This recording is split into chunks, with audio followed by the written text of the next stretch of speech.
Plusieurs chrétiens dans le monde se limitent dans leur marche avec le Seigneur lorsqu'ils se sont fait baptiser ou lorsqu'ils ont confessé le Seigneur et ils se disent que c'est bon. Comme il y a un verset dans la Bible qui dit crois au Seigneur et voilà, tu seras sauvé. Si tu confesses le Seigneur Jésus, tu seras sauvé. Mais est-ce que tu sais que le salut peut se perdre? Oui. Est-ce que tu sais que le salut là, peut se perdre? Tant que tu es en vie, est-ce que tu sais que tu peux perdre ton salut?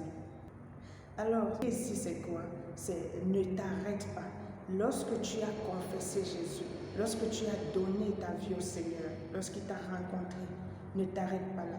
C'est comme si tu as une épouse ou je dirais une fiancée, tu es allé demander la main à ta fiancée. Et maintenant, tu ne vas pas t'arrêter là. Tu vas devoir continuer l'étape jusqu'au mariage. Et nous, Église de Christ, nous sommes l'épouse de Christ. Alors quand il vient en fait nous rencontrer, ce n'est qu'une première étape. Mais comme j'ai dit, beaucoup de chrétiens se limitent à cette étape-là. Voilà pourquoi tu verras des chrétiens avec un pied dedans, un pied dehors. Pas d'engagement, pas de sérieux dans la marche chrétienne. Parce que du moment où tu as confessé Jésus, du moment où tu t'es fait baptiser, alors c'est suffisant. Non, ce n'est qu'une étape. Ce n'est que la première dot. J'ai envie de dire, ce n'est que la dot de Jésus là-bas dans ta vie. Ce n'est que la dot. Il attend que tu sois son épouse. Il attend que tu avances. Donc quand tu as confessé Jésus-Christ, lorsque tu t'es fait baptiser, grandis. Continue de marcher avec lui. Aie une relation intime. Aie une relation personnelle avec lui. Cherche à connaître qui est ton époux. Ton époux, c'est Jésus-Christ. Et tu ne peux pas le connaître, tu ne peux pas connaître ton époux si tu t'arrêtes juste au stade de fiançailles. Tu ne vas pas connaître son intimité, tu ne connaîtras pas qui est cette épouse-là qui t'aime et qui est venue te fiancer. Tu ne le connaîtras pas si jamais, si tu t'arrêtes à ce premier niveau. Alors mon frère, chrétien du monde, qui que tu sois, ne t'arrête pas au premier niveau du baptême, d'avoir confessé Jésus. Ne t'arrête pas là. Continue ta marche avec le Seigneur. Il attend de toi que tu grandisses. Il attend de toi que tu sois un chrétien mature, afin d'hériter de tes promesses, afin d'hériter de l'héritage qu'il a prévu en fait pour toi, afin de pouvoir marcher avec lui. Je t'assure, lorsque tu quittes du stade d'avoir juste confessé Jésus et de commencer vraiment une nouvelle vie avec lui, de marcher avec lui, d'avoir une intimité profonde, une intimité, une relation vivante avec le Seigneur, ça fait toute la différence par rapport à un chrétien qui a accepté Jésus, qui l'a confessé et qui s'est arrêté là. Tu verras une totale différence. L'autre vivra sa relation intime avec le Seigneur. Et c'est ça qui va la transformer. Par contre, l'autre qui s'est arrêté à l'état de confesser Jésus-Christ, c'est bon, je fais ce que je veux, je vis ma vie comme je veux. Il n'y aura aucune transformation, aucun fruit de l'esprit manifesté. Aucun fruit de l'esprit, aucune attitude en fait de Christ, rien, aucun impact de Jésus dans sa vie. Et beaucoup de chrétiens se trouvent dans ça. Moi aussi, j'étais pareil. Mais ce qui a fait la différence, c'est lorsque je suis venue dans le pays où je suis à Dubaï, lorsque le Seigneur m'a rencontré, il y a eu toute une différence.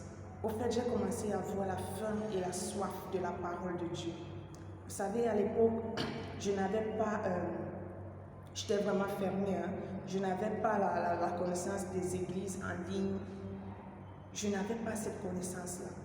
Je n'avais pas, voilà, cette information-là. J'étais juste moi, voilà, juste dans mon téléphone, il fait ce que je pouvais faire, et puis voilà. Et dans ce temps-là, c'est là qu'il m'a rencontré.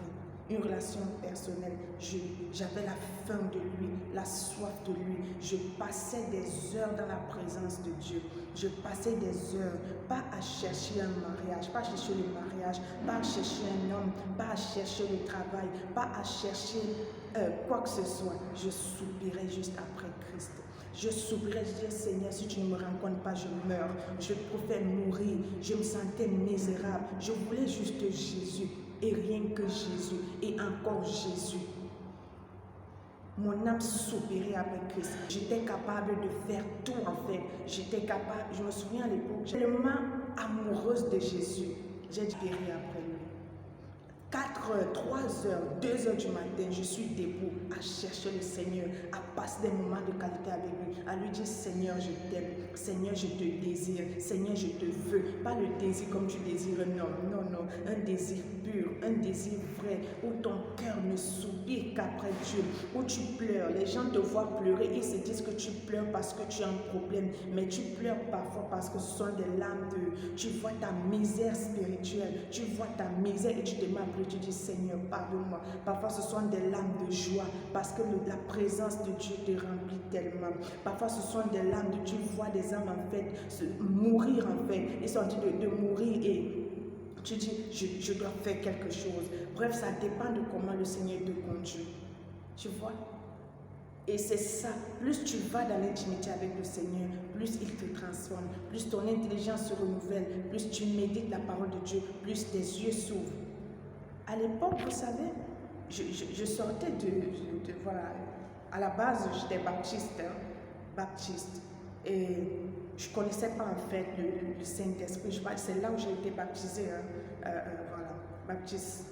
C'était le 9 octobre 2009, quelque chose comme ça là, et que je m'étais fait baptiser. Mais ma vie était normale, il n'y avait aucun changement en fait, aucun changement. Je partais à l'église, je faisais ma vie comme je voulais, je décidais de comme je voulais. Jésus-Christ n'était pas Seigneur, Jésus-Christ était une information pour moi. C'était un Dieu lointain, c'était pas un Dieu proche, c'était pas un Dieu avec qui tu pouvais avoir une intimité, c'était pas un Dieu avec qui tu pouvais dire Seigneur, je t'aime. Je ne savais même pas qu'on pouvait dire un jour à Dieu Seigneur, je t'aime. Pour moi, je ne pensais même pas à ça en fait. Mais c'est quand il m'a rencontré, il m'a amené à cette intimité avec lui. Je me suis retrouvée en train de lui dire des choses, en train de lui dire des paroles d'amour, en train de soupirer après lui, en train de pleurer dans sa présence, en train de le désirer lui. Tu pouvais placer l'or, l'argent, tu pouvais placer tout là. Tu me dis, entre l'or, l'argent, Jésus-Christ, le mariage, je te dis, pardon, garde d'abord tout ça. Moi là, je veux mon Jésus.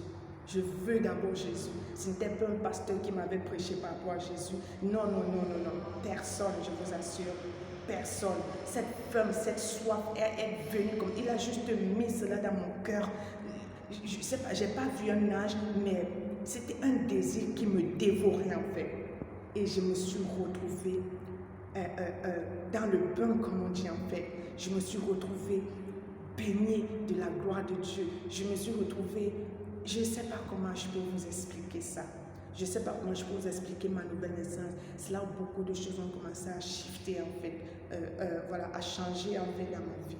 Et plusieurs se disaient par exemple dans ma famille que c'est une histoire d'église. Et je sais que beaucoup ont ce type de raisonnement. Lorsque vous voyez quelqu'un peut-être qui parle en langue, vous voyez quelqu'un qui est en train de prier, qui est en train de, voilà, qui ne fait plus les choses comme peut-être vous, voilà, vous le faites, voilà, vous commencez à dire, elle a joint l'église. Ça n'a rien à voir avec l'église, je vous assure. Ça n'a rien à voir avec l'église, mais ça a à voir avec une rencontre personnelle. C'est la rencontre avec Jésus-Christ. C'est lorsque Jésus te rencontre avec eux, il y a une différence totale dans ta vie. C'est ça qui fait la différence. Lorsqu'il te rencontre et que tu dis oui à cette rencontre, je t'assure, tout change. C'est là où lui-même il a commencé à m'enseigner en ce qui concerne la relation, l'intimité avec lui. Quand tu vas dans l'intimité avec lui, il te transforme. Il circoncit ton cœur. Il travaille en toi. J'avais des raisonnements pas possibles. Il a détruit ça en fait. Et ça a pris en même temps du temps. Mais à un moment donné aussi, il y avait des choses qu'il a arrêtées complètement de ma vie. J'étais, comme je faisais tout ce que les gens d'aujourd'hui le font en fait. De toute génération d'ailleurs le font. J'avais un petit ami comme plusieurs en ont. Mais je forniquais comme plusieurs forniquaient. Mais lorsque Jésus m'a rencontré, je réitère encore, personne, je n'ai pas rencontré un pasteur. Personne ne m'a dit arrête. Mais comme la parole de Dieu dit, le Saint-Esprit lui-même se charge de te convaincre de péché, de justice. Complètement, j'ai tout arrêté. Je dis bien tout arrêté. Je n'ai pas eu de la peine à arrêter. J'ai tout arrêté parce que mon désir, mon cœur n'était que de plaire au Seigneur. Je voulais à tout prix plaire au Seigneur en fait. Et moi j'étais à Dubaï. Mais je me suis rendu compte que nous n'avions plus la même vision en fait. Nous n'avions plus la même vision. Et au fait, le Seigneur a ouvert mes yeux. Et en même temps, c'est parce que je m'en suis rendu compte que le Seigneur me demandait d'arrêter en fait cette relation. Voilà comment j'ai souffert pour arrêter. Et il commencera à m'enseigner en fait, lorsque tu marches avec lui, c'est une vie de sacrifice. Si tu veux monter en force, en puissance, le Seigneur te bâtisse, il y a beaucoup de choses que tu dois quitter. Beaucoup de choses.